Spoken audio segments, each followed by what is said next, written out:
আসসালামু আলাইকুম প্রিয় দর্শক। আজকে আমরা আরেকটি ট্রিক্স দেখব, তা হচ্ছে গুণ কিভাবে করব। তো প্রথমত দেখুন, এখানে আমরা 48 নিয়েছি, এখানে 42 নিয়েছি। তো এটাকে সহজে বা ট্রিক্সের মাধ্যমে যে গুণটা করব, তা হচ্ছে প্রথমত এই দুটোকে আমরা গুণ করে নেব। তাহলে 4 4 16 হচ্ছে।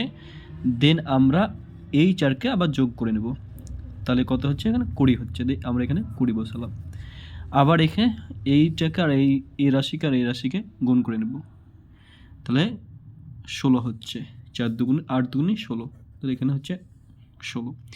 সেরকমভাবে এটাকেও গুণ করব। তাহলে আমরা 5 5 25 আর এই 5 যোগ করে 30 হচ্ছে।